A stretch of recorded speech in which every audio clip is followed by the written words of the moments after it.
بسم اللہ الرحمن الرحیم۔ السلام علیکم، آپ دیکھ رہے ہیں الف نیوز اور میں ہوں آپ کے ساتھ ماجد علی۔ شامل کرتے ہیں پاکستان اور دنیا بھر سے بریکنگ نیوز ہیڈ لائنز۔ فرانسیسی کمانڈر نے تسلیم کر لیا، رافیل میں کوئی خرابی نہیں، ہندوستانی پائلٹ کو چلانا ہی نہیں آتا۔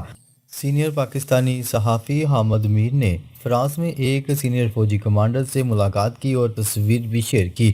کمانڈر نے واضح کیا کہ مئی 2025 میں پاکستانی ایئر فورس نے ہندوستان کو جو شکست دی، اس کی وجہ رافیل طیاروں کی خرابی نہیں تھی۔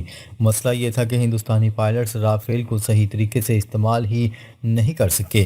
یہ بات پاکستانی ایئر مارشل اورنگ زیب نے بھی پریس کانفرنس میں کہی تھی، جبکہ فرانسیسی کمانڈر کا بیان پاکستانی ایئر فورس کی برتری پر عالمی مہر تصدیق ہے۔ ہندوستان اب ایٹمی ہتھیار لے جانے والا رافیل خرید رہا ہے، خطرناک پیش رفت۔ سینئر صحافی کے مطابق ہندوستان اب نئے رافیل طیارے خرید رہا ہے جو ایٹمی میزائل بھی لے جا سکتے ہیں۔ نیوی ورژن بھی خریدا جا رہا ہے جو aircraft carrier INS Vikrant سے اڑ سکیں گے۔ فرانسیسی کمانڈر نے خدشہ ظاہر کیا کہ ہندوستان کے ہاتھ میں ایسی طاقت دینا خطے کے امن کے لیے خطرہ ہے۔ ہندوستانی طیارے تربیت کے دوران بھی گر رہے ہیں، جنگ میں کیا حال ہوگا؟ یہ خبر علاقائی ایٹمی توازن کے لیے انتہائی تشویشناک ہے۔ ہندوستانی جنرلز کی ایک بار پھر پاکستان پر حملے کی دھمکی۔ ویسٹرن کمانڈ کے لیفٹیننٹ جنرل منوج کمار نے سرحد پر جنگی تیاریوں کا جائزہ لیتے ہوئے دھمکی دے دی۔ انہوں نے کہا ہے کہ اگر پاکستان نے کوئی ایڈونچر کیا تو جواب پہلے سے زیادہ سخت ملے گا، جس پر پاکستانی فوج نے جواب دیا کہ تمہارا جواب سخت ہوگا یا ہمارا، یہ جلد پتہ چل جائے گا۔ پاکستان نے پہلے بھی ہندوستانی سرجیکل سٹرائک کو مس سرجیکل سٹرائک بنا دیا تھا، اب دوبارہ کوشش کی تو 4 نہیں 40 طیارے گرا سکتے ہیں۔ بنگلہ دیش ایئر فورس کے پائلٹس ہنگامی تربیت کے لیے پاکستان پہنچنے والے ہیں۔ بنگلہ دیش نے ہندوستان سے بڑھتی ہوئی کشیدگی کے پیش نظر پاکستانی ایئر فورس سے فوری مدد مانگ لی۔ بنگلہ دیشی فائٹر پائلٹس کا پہلا بیچ جلد پاکستان آ رہا ہے۔ تربیت پاکستانی ایئر فورس دے گی۔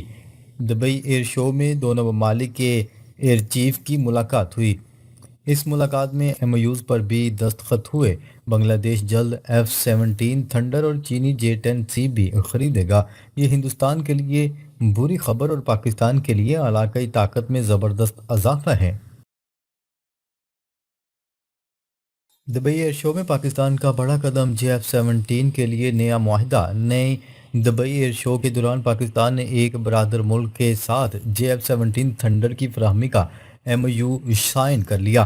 یہ معاہدہ پاکستان کی بڑھتی ہوئی دفاعی صنعتی صلاحیت کا بڑا ثبوت ہے۔ معاہدے میں صرف طیاروں کی فروخت ہی نہیں بلکہ ٹریننگ اور مکمل مینٹیننس پیکج بھی شامل ہے۔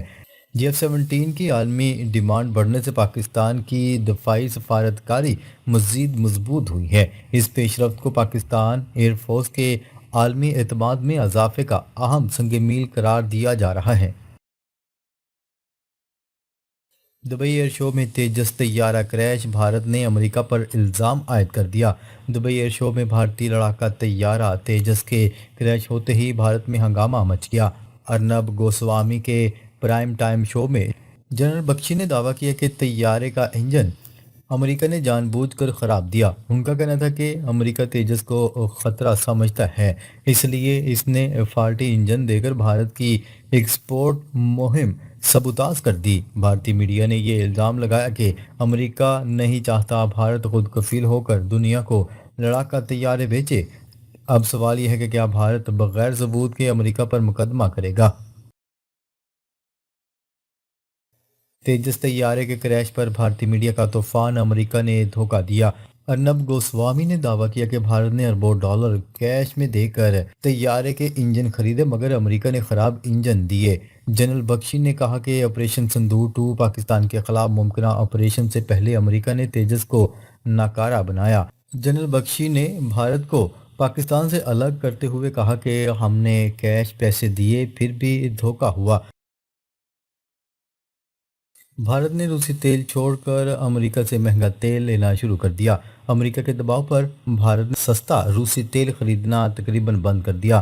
اب ریلائنس انڈسٹریز سمیت بھارتی کمپنیاں امریکی تیل درآمد کر رہی ہیں۔ یہ تیل نہ صرف مہنگا ہے بلکہ